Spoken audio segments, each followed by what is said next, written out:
Welcome to the video explaining the speaking paper for the new SPM exam.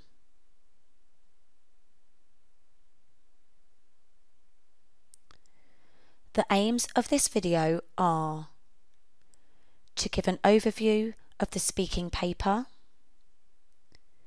to give specific detail about the different speaking tasks, to provide some ideas about how speaking can be practiced in class.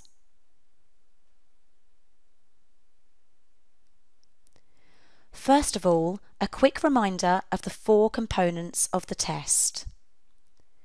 Reading and use of English, 1 hour 30 minutes.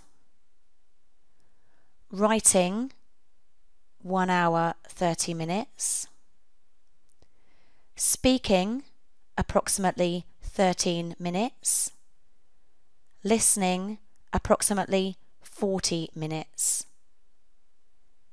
Each component is equally weighted, i.e., it is worth 25% of the total exam mark, and the exam as a whole is targeted principally at B1 to B2 on the CEFR, although it will report performance from A2 to C1.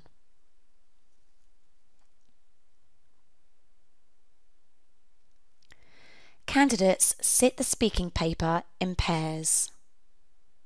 There are 3 parts to the paper. Each part requires candidates to complete a different type of task. In part 1, candidates are asked questions by the interlocutor on familiar topics such as school and home life. Part 2 requires candidates to talk on their own for 1 minute about a topic given to them by the interlocutor. They have 20 seconds to prepare before beginning speaking. In part 3, candidates have to discuss together a topic given to them by the interlocutor and then answer some follow-up questions. This part takes between 4 and 5 minutes. In total, the speaking paper lasts for about 13 minutes, and its main focus is at B1 to B2, although it reports from A2 to C1.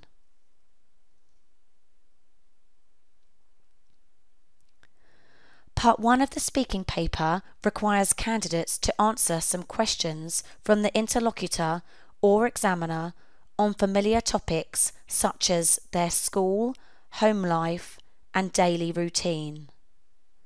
They are not expected to give extended answers here.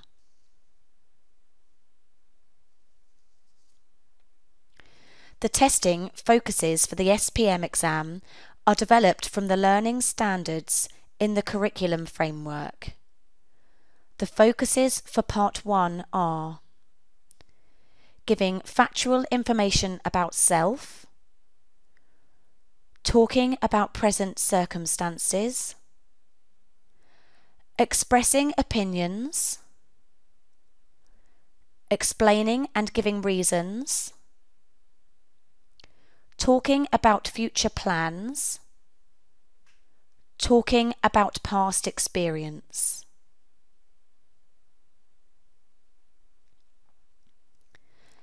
Here are some sample questions from Part 1. Take a few moments to read these.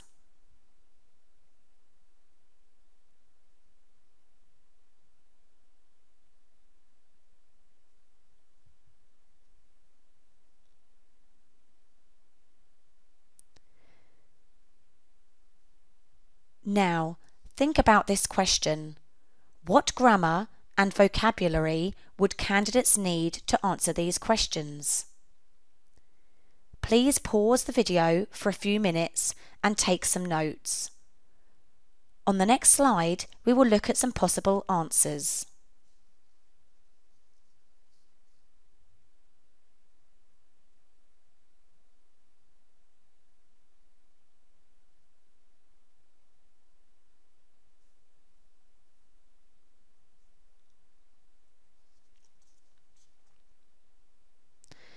The grammar and vocabulary that candidates need to answer the questions are the kind of things that you would expect in a B1 level exam. But because it is the first part of the test, they are at the lower end of difficulty. In terms of grammar, candidates need to be able to use present simple verb forms, understand and perhaps use adverbs of frequency such as usually, sometimes, always, and also be able to express what they do in their free time using, for example, the like plus verb ing form. Regarding vocabulary, they need to know forms of transport to answer how they come to school. They need to know lexis relating to daily routines, for example, get up, have a shower, and finally some activities that they like doing in their free time, such as reading, playing computer games, sports, etc. It is worth practicing these kinds of questions and answers in class. If pupils can build their confidence in Part 1, it will help their performance in the rest of the test.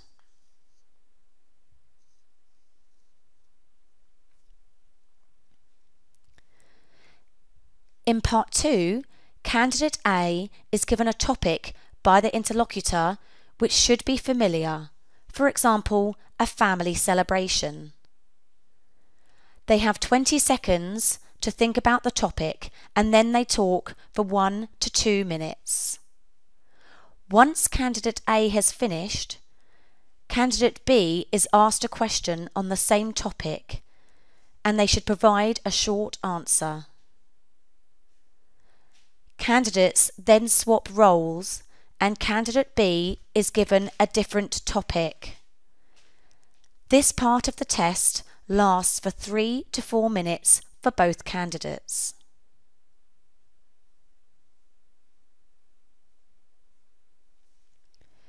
The testing focuses for Part 2 are giving information of a non-personal kind, talking about past, present, future experience, explaining and giving reasons, expressing and justifying opinions, describing people, places and situations, speculation, naming personal characteristics, objects and activities, paraphrasing words and ideas if necessary.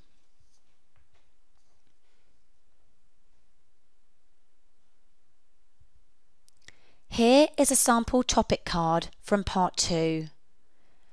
Please take a few moments to read it.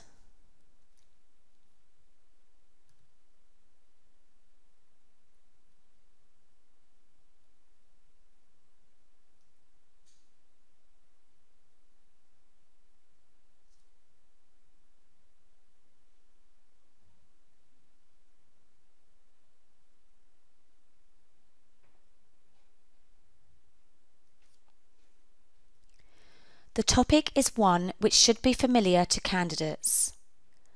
A family celebration. You can also see that there are bullet points with suggested areas to cover to help the candidate to structure their response.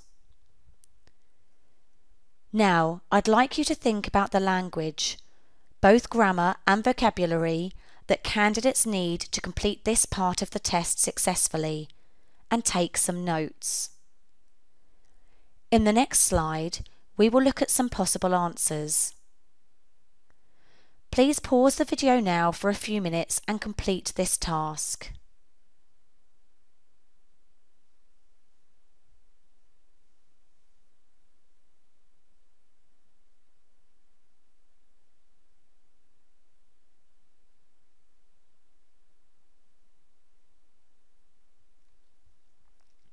So, what language do candidates need in Part 2?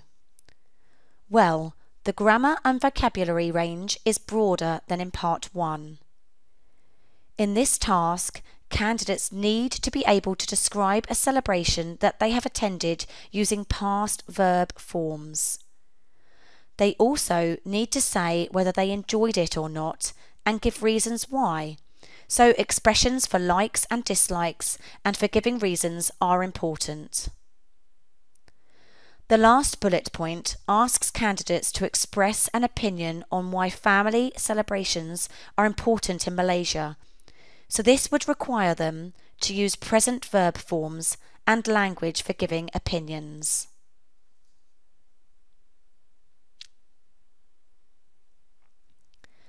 In terms of vocabulary for Part 2, this will vary significantly depending on the task. However, this task requires candidates to know words for describing celebrations, words for expressing feelings, and giving opinions. It is important that pupils practice Part 2 type tasks in class before the exam. Speaking for a whole minute can be difficult if you have no experience of it. It is therefore suggested that teachers give pupils some topic cards and ask them to practice in pairs and time themselves. If no sample topic cards are available, teachers can create their own.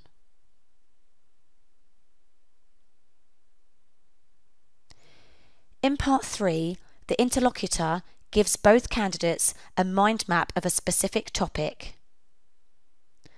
Candidates will be asked to complete a discussion task based on this mind map. They will then have to discuss and make a decision on a specific question.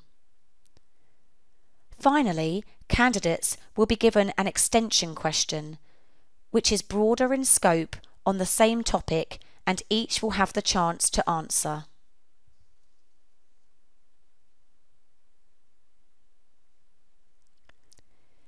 Here are the testing focuses for Part 3.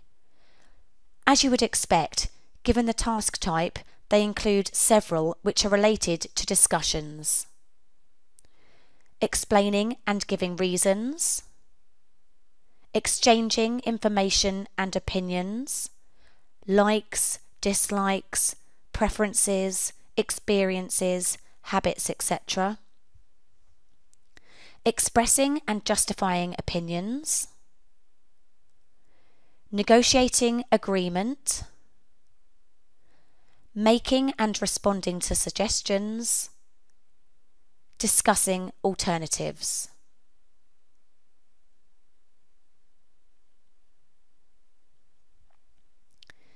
This is a sample Part 3 mind map and task. Please take a few moments to look at it.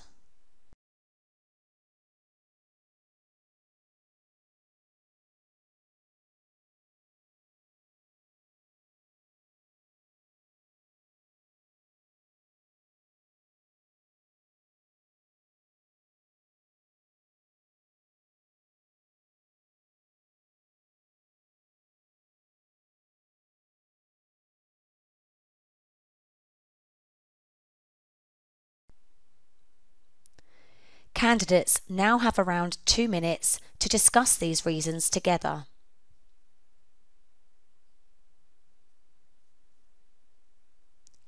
Next, candidates are given a discussion question and together they have to make a decision.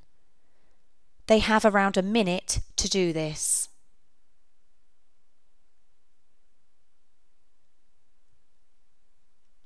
Finally, candidates have the opportunity to answer an extension question on the same topic.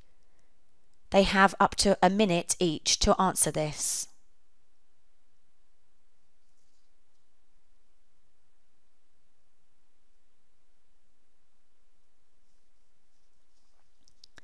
In Part 3, candidates will need to be able to show a range of ability in the language, using many of the functions and grammar that we have mentioned previously. For example, language for giving opinions and justifying choices. However, as Part 3 is a discussion task, they will also need a range of language for interaction. For example, expressions for agreeing and disagreeing, language for turn-taking, expressions for opening and closing a discussion, as well as moving a discussion along. This kind of language is something that can, of course, be practiced in the classroom.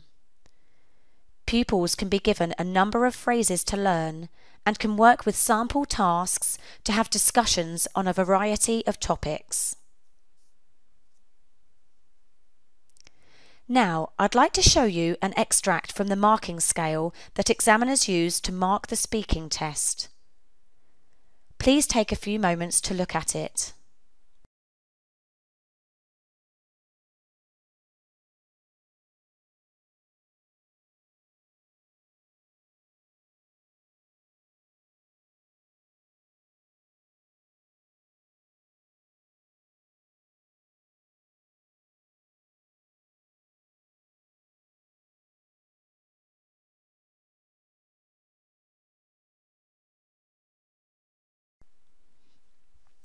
You can see that there are three categories: grammar, vocabulary, and communicative competence.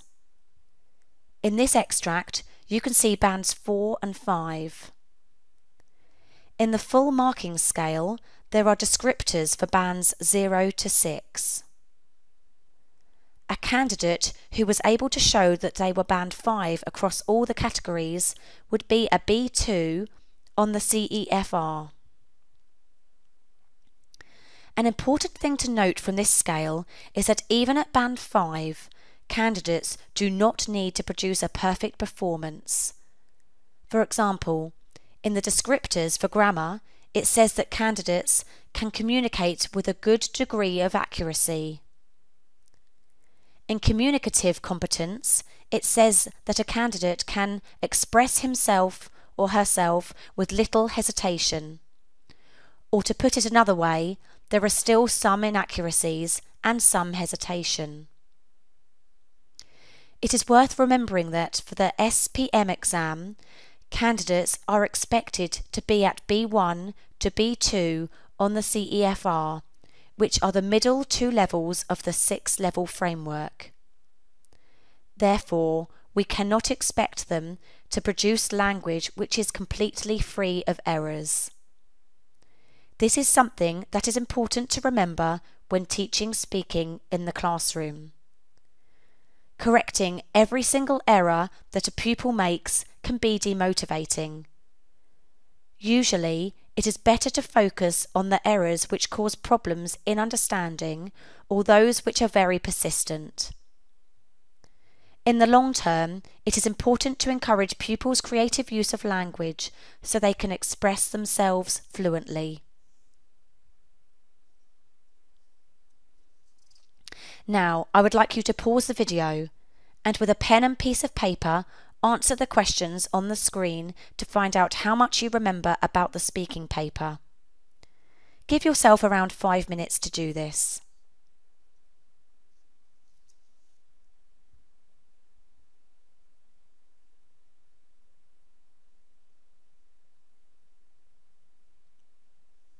Now, the answers. 1. The speaking test lasts for 13 minutes. 2. Candidates do the test in pairs.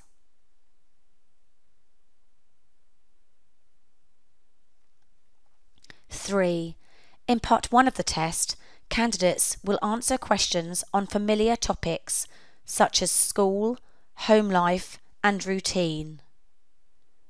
In part 2, they must talk for 1 to 2 minutes on their own on a topic given to them.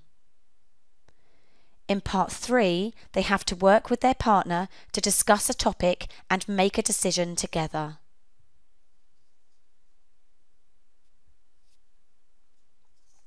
Four, pupils should practice speaking for at least 1 minute on their own on a topic given to them by their teacher. 5. To practice part 3, pupils can work in pairs to discuss topics provided by the teacher and arrive at a decision. It is useful to give them language for interaction to practice.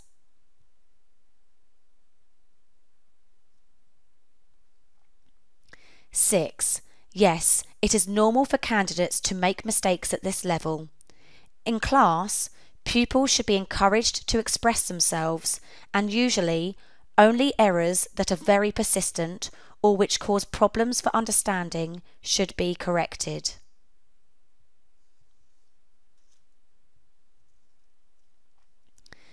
In this final section of the video, I will suggest some activities that you can use with your pupils to practice key skills for the speaking paper in the SPM exam.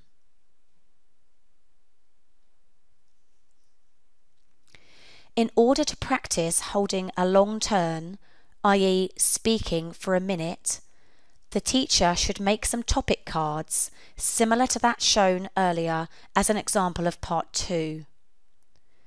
Put pupils in pairs and give them a topic card each.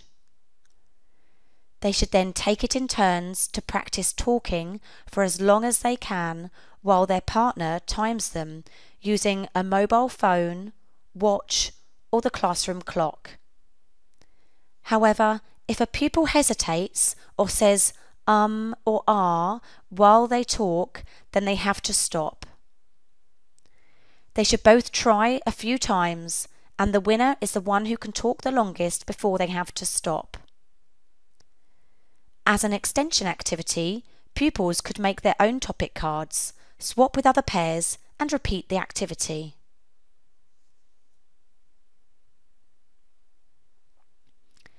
In order to practice for part 3, the teacher should prepare a number of topics for discussion and pre-teach pupils some expressions which are useful for managing a discussion, for example, phrases for turn-taking or giving opinions. The teacher divides pupils into groups of 3. Pupils choose who from their group is going to be the referee.